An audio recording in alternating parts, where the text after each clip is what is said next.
Welcome to Ushirika Elite Hospital podcast, where we bring you trusted health conversations from our specialists.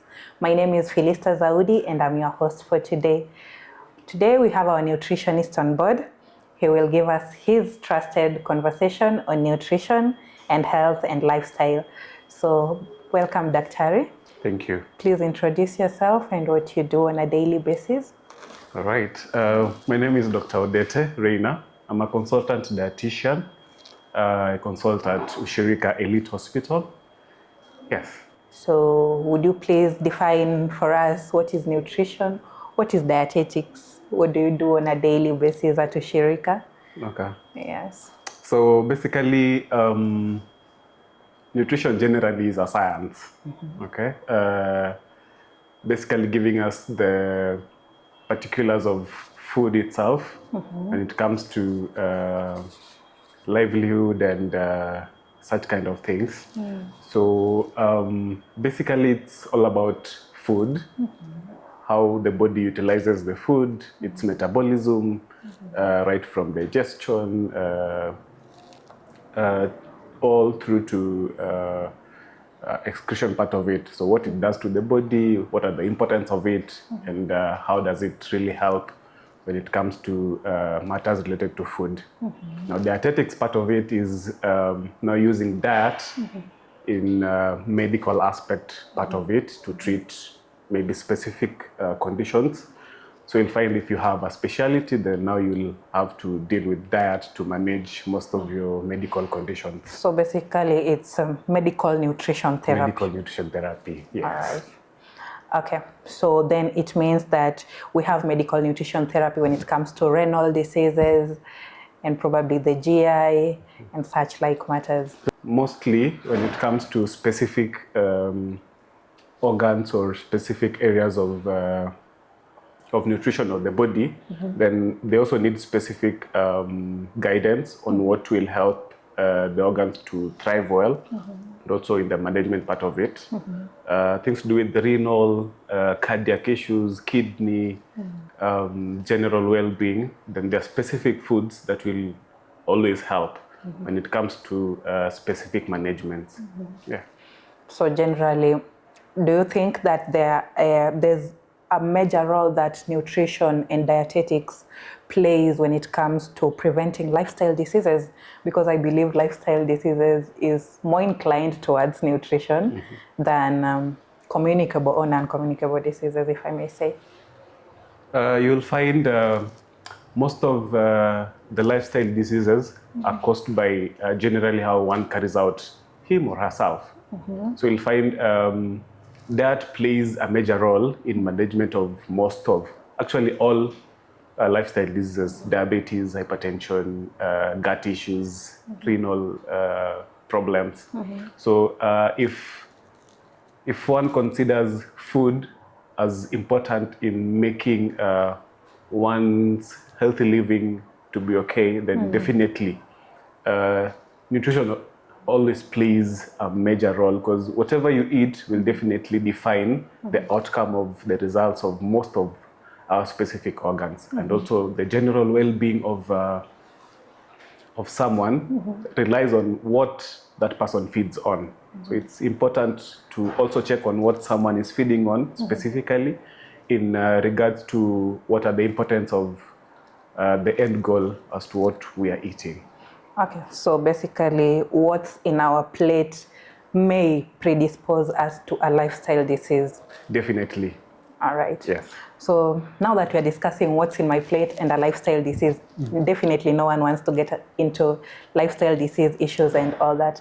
How would you describe, from a nutrition perspective, nutritionist perspective, how would you describe how a normal Kenyan plate should look like at any given time? For a normal plate, we are used to having some of the main meals that are composing a plate per se. We have our staple food that is readily available. So things to do with ugali, rice, chapati, comes to vegetables, all kinds of vegetables. So you'll find if someone talks of a normal plate for a normal person, then culture also comes in, because definitely, if in any case my plate will have to consider having carbohydrates, vegetables, proteins. That is generally what the setup gives us in terms of a normal, in a Kenyan setting. And is that setup okay? Speaking from your specialty. Now, when it comes to giving a diversity of what one has to eat, then if it's going to be broken down, then it's going to be better. But we're used to having the normal meals as usual. So a typical example is ugali, nyama or beef, vegetables. That is enough, okay? That is what we are used to. But now when it comes to getting into the actual details of what a good plate should look like, then definitely it's more than that, okay? Because if I'm supposed to have a balanced diet, then I'm supposed to be having carbohydrates in my plate. I'm supposed to be having proteins in my plate. I'm supposed to be having vegetables, fruits. And then there is also water aspect part of it, because water also helps with digestion and all that. Okay. So you'll find mostly we do a common meal, then we forget to include most of the simple or small elements that makes it a well-balanced meal. Yes. Things like water play a role. Water plays a lot. You'll find people give a lot of advices that you should not supposed to drink water when you're eating. Before, after, in between. Yes. But definitely things are evolving. Nutrition is growing. Okay, because we also need fluids for digestion. Digestion starts right from the mouth. Okay, so water also plays a role in digestion. The same way saliva gives us the aspect of giving food its sliminess to give the proper digestion part of it. So the aspect of having water while you're eating, we're trying to develop it and also adopt it, because it's of importance. Okay, so having your fluids when you're eating, it's okay. So generally there's been a perception that you should take water after food, which, based on the science that is there currently, it's not quite right. It means there's really not a problem with having water in between your meals or as you eat a specific plate. Sure. Okay. So you say that a normal plate that would prevent us from having a lifestyle disease, or that would predispose us to a lifestyle disease, basically is a balanced diet, which, if we don't give room to genetics and all that, we're just looking at the plate.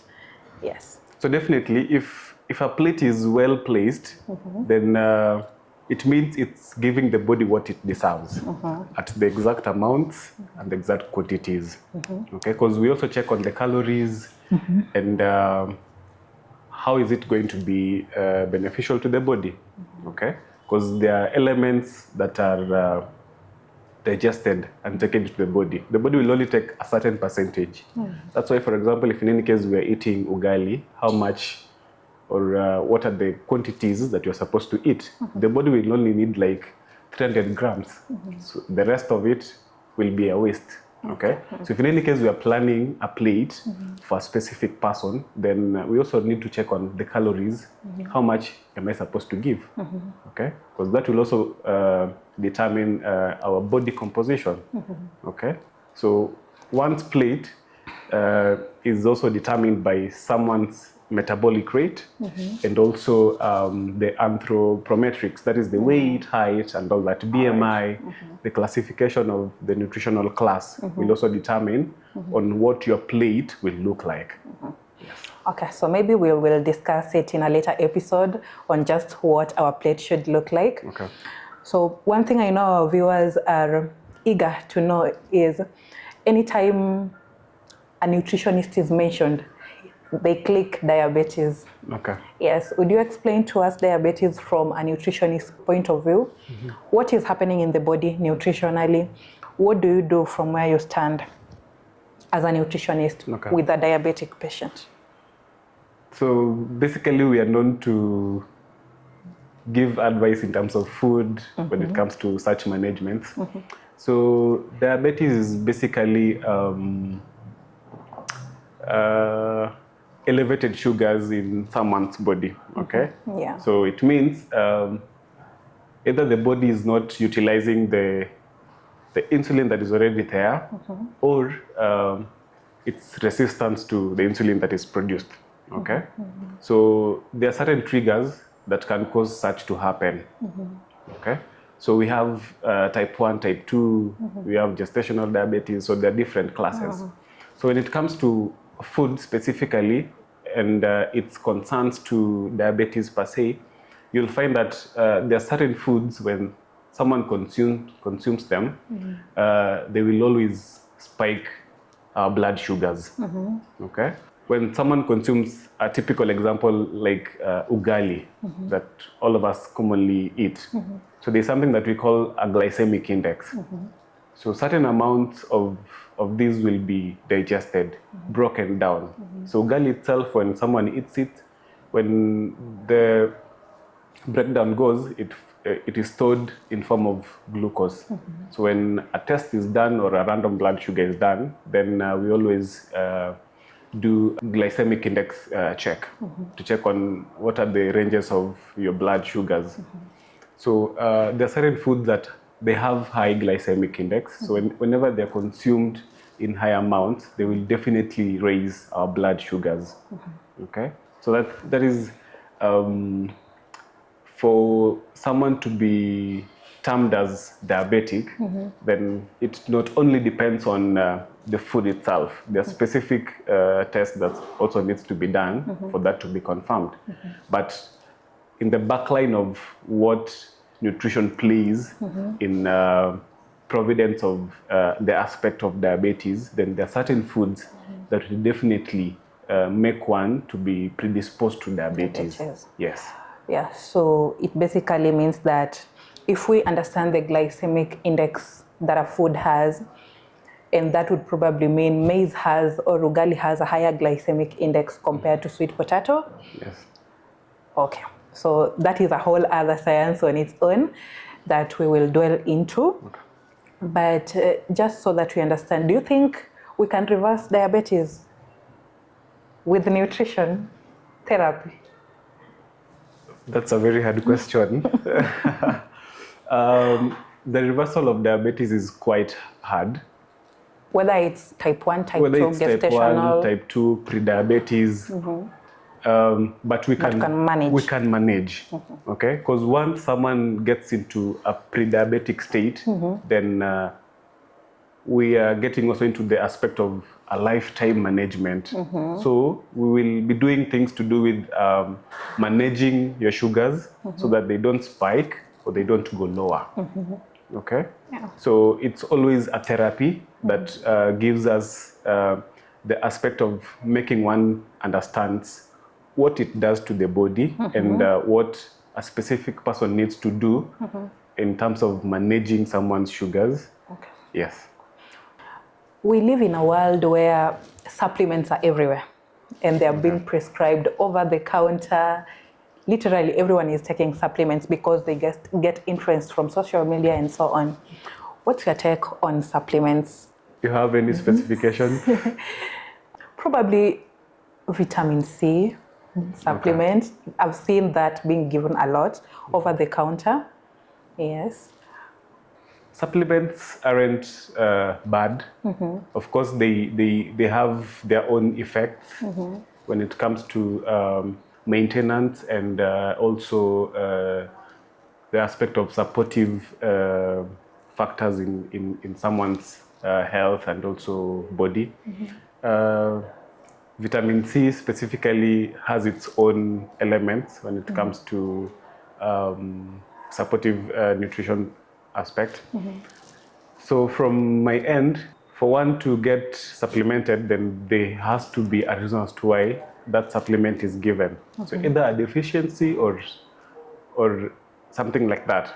Okay. So one has to have a reason as to why they're getting the supplement. Okay. Or generally, for you not to go to the aspect of being supplemented, for example, vitamin C, that aids with iron absorption and all that, then you ought to be getting your plate right. Eat foods that are rich in iron, so that You're able to absorb more of vitamins and all that. Okay. So vitamin C, zinc, most of these things, they only help with providing supportive development and supportive management and care of one's specific condition. Okay, so supplements then generally are not a class that you should just wake up in the morning and decide that I want to take a supplement. No. They need to be prescribed. From my aspect of clinical therapy, they need to be prescribed.